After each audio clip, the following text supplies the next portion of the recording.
Hello everyone, welcome to लॉबर्स और मैं हूं अनुभव गुप्ता। सो यार, जैसा कि आपको पता है कि इंडिया का जो कॉन्स्टिट्यूशन है वो 26 जनवरी 1950 को एनफोर्स हुआ था। तब भी ये डॉक्यूमेंट एक बहुत बड़ा डॉक्यूमेंट था, लेकिन ओवर द टाइम इसमें 100 से ज़्यादा अमेंडमेंट्स हो चुकी हैं और अब ये डॉक्यूमेंट और ज़्यादा बड़ा डॉक्यूमेंट हो चुका है। इसके अंदर 448 आर्टिकल्स हैं, 25 पार्ट्स हैं, 12 शेड्यूल्स हैं, यानी कि एक बहुत ही बड़ा मैसिव ये डॉक्यूमेंट है। और जो भी बच्चे एंट्रेंस एग्जाम्स की प्रिपरेशन कर रहे हैं उनको कॉन्स्टिट्यूशन में बहुत बड़ी प्रॉब्लम होती है कि कैसे आर्टिकल्स, पार्ट्स या शेड्यूल्स हम याद कर सकते हैं। सो फ्रेंड्स, आज के वीडियो के अंदर मैं आपको 2 एक्रोनिम्स बताने वाला हूँ जिसकी हेल्प से आप कॉन्स्टिट्यूशन के मेजर पार्ट्स और सारे के सारे शेड्यूल्स याद कर लोगे। सो चलिए शुरू करते हैं।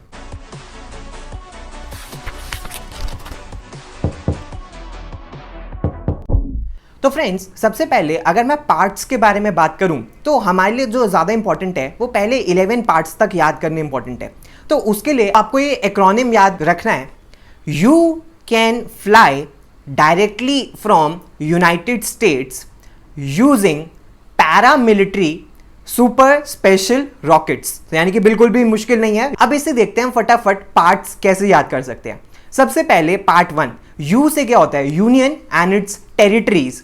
उसके बाद अगर हम देखें कैन यानी कि सी से part 2 citizenship, fly part 3 fundamental rights, directly part 4 directive principles of state policies जिसको हम डीपीएसपी भी कहते हैं। उसके बाद 4A, 5 पे जाने से पहले 4A यानी कि फ्रॉम का F यानी कि फंडामेंटल ड्यूटीज। उसके बाद 5th पार्ट 5 यानी कि यूनाइटेड स्टेट्स का U that is union government. उसके बाद स्टेट्स का S यानी कि स्टेट गवर्नमेंट। पार्ट 5 के बाद पार्ट 6 इज स्टेट गवर्नमेंट। अब पार्ट 7 कॉन्स्टिट्यूशन से डिलीट हो चुका है। उसके बाद कौन सा आता है? पार्ट 8। तो यूनाइटेड स्टेट्स के बाद अपने पास अब कौन सा लेटर था? यूजिंग, यू से होता है यूनियन टेरिटरीज।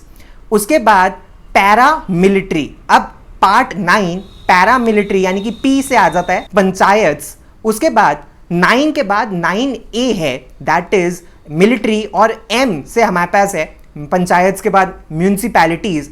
और 9A के बाद हमारे पास है 9B दैट इज म्यूनिसिपैलिटीज के बाद कोऑपरेटिव सोसाइटीज। तो यानी कि जब हमने सुपर पढ़ा तो सुपर के अंदर हमें कौन सा वर्ड याद रखना है?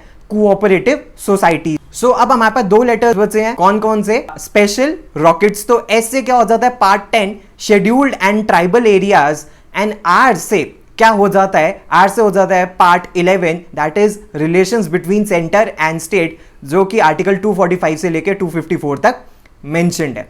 तो फ्रेंड्स, ये तो थे सारे इंपॉर्टेंट पार्ट्स। एग्जाम के अंदर यही ज्यादा पार्ट्स पूछे जाते हैं। इसके अलावा और भी पार्ट्स हैं, for example finance, contracts, tribunals, elections, services, amendments और भी बहुत सारे पार्ट्स हैं। लेकिन जो ज्यादातर क्वेश्चन पूछे जाते हैं वो इन्हीं पहले 11 पार्ट्स में से पूछे जाते हैं। अब फ्रेंड्स, हमने पार्ट्स तो कर लिए, अब फटाफट शेड्यूल्स देख लेते हैं कि 12 शेड्यूल्स हम कॉन्स्टिट्यूशन के फटाफट कैसे याद कर सकते हैं। तो उसके लिए आपको एक बहुत ही इजी एक्रोनिम याद रखना है that is tears of old PM. Tears of old PM. अब फटाफट देखते हैं कि ये 12 शेड्यूल्स कौन से हैं। अब टी से सबसे पहला शेड्यूल है union and it's territories that is schedule 1। उसके बाद E से है इमोलमेंट्स। इमोलमेंट्स है सेकंड शेड्यूल। इसके अंदर किस किस के बारे में बताया गया है? प्रेसिडेंट के बारे में, गवर्नर के बारे में, स्पीकर के बारे में, जजेस of high court and supreme court के बारे में कि उनको कितनी तनख्वाह मिलनी चाहिए। उसके बाद A से that is schedule 3 that is affirmations and oaths. And फिर आता है अपने पास schedule 4 that is Rajya Sabha. R से Rajya Sabha, allocation of seats to states and union territories की किस किस स्टेट को कितनी सीट्स राज्यसभा के अंदर मिलेंगी। उसके बाद टीयर के बाद आता है नेक्स्ट अपने पास S। टीयर्स था ना, तो S आ जाता है अपने पास और S से हो जाता है शेड्यूल्ड एरियाज एंड ट्राइब्स। अब टीयर्स हो गया। अब ऑफ O से क्या हो जाता है? O से हो जाता है हमारे पास other scheduled areas. Other scheduled areas कौन कौन से? अदर शेड्यूल्ड एरियाज हैं यार असम, मेघालय, त्रिपुरा और मिजोरम। अब 7th शेड्यूल आता है हमारे पास F से दैट इज फेडरल स्ट्रक्चर, जिसके अंदर 3 लिस्ट है बहुत ही important, state list, union list और कॉन्करेंट लिस्ट, यानी कि ये 7th शेड्यूल हो गया। उसके बाद ऑफ तक हमने कर लिया। अब ओल्ड O से अपने पास आता है ऑफिशियल लैंग्वेजेस, जो कि अपने पास 8th शेड्यूल के अंदर मेंशन्ड है। जब कॉन्स्टिट्यूशन बना था तब 14 ऑफिशियल लैंग्वेजेस थी, जो अब बढ़ा के 22 हो गई हैं। एल से आता है हमारे पास लैंड रिफॉर्म्स, जो कि 9th शेड्यूल के अंदर है, जिसके अंदर बहुत सारे लैंड एक्विजिशन एक्ट्स ये सारे दिए गए हैं। उसके बाद D, that is 10th schedule, anti defection law. ये कौन सा लॉ होता है कि जो एक पार्टी छोड़ के दूसरी पार्टी में चला जाता है, 10th schedule. And 11th schedule PM, P से पंचायत 11th शेड्यूल और एम से म्यूनिसिपैलिटीज। तो यानी कि टीयर्स ऑफ ओल्ड पीएम से आप कितना इजीली सारे के सारे शेड्यूल्स कॉन्स्टिट्यूशन के याद कर सकते हो, तो वो आप इस वीडियो के थ्रू सीख गए हो।